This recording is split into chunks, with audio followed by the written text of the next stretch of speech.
My name's Ed McDonald. I was Howard's third and last chief of staff, but many of you know me by the name of Mac. So I don't know if you know the story of that. So we had two Eds on the original Coble staff. And first of all, let me say, on behalf of the staff, I'm honored that the family asked me to speak. We have about 100 Coble alums, and many, if not most, are here today. So thank you for allowing us to take part in this service. But we had two Eds on the original staff.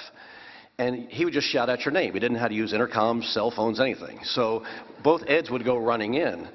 And he said, I need to come up with a system. I'm going to call you Mac.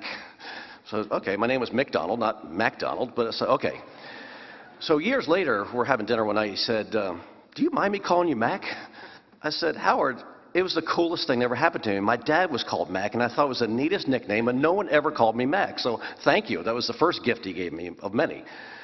And I've been asked a lot in the last, since the bad news was received, about memories of Howard.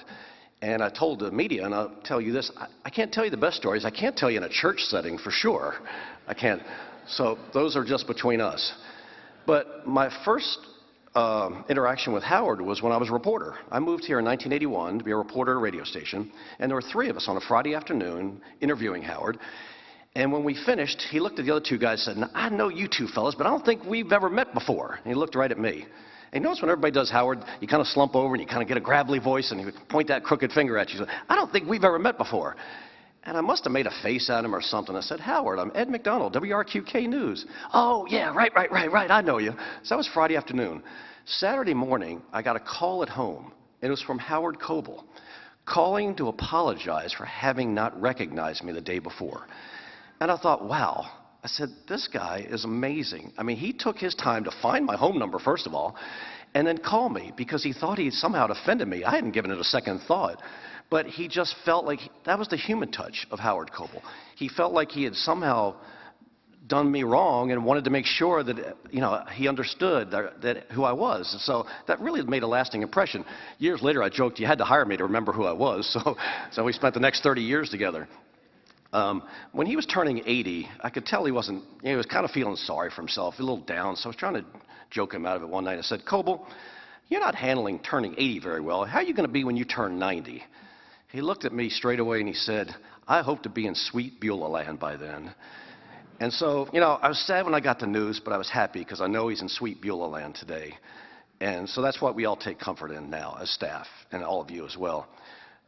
People ask me memories of Washington, and so Howard went to Washington not to become this grand kingmaker, this passer of so many laws. Ironically, he did. He was known around the world in the fields of copyright, patents, trademarks. Many of his staff who helped him on landmark legislation, they're here today as well. They came from all over. They had to come down and share with their chairman. Howard had a lot of names over the years. He was chairman. He was leader. He was dean. He was captain. But the best was he was our congressman, but mostly he was our friend. And so he was our boss, but he was our friend. And that's what we'll miss most of all. The 30 years we spent together, and many of his staff. And the amazing thing was, staff never left. There's a Coble network in Washington and North Carolina that will extend for decades to come, and that's one of the legacies he leaves behind. That the name Coble will reverberate through the halls of Congress, and anybody who ever came in touch with him will remember him, as we will. So thank you for being part of the service. And he used to have an expression at the end. He would say, goodbye, old friend. And so we're here today to say goodbye to our old friend, Howard Coble. Thank you.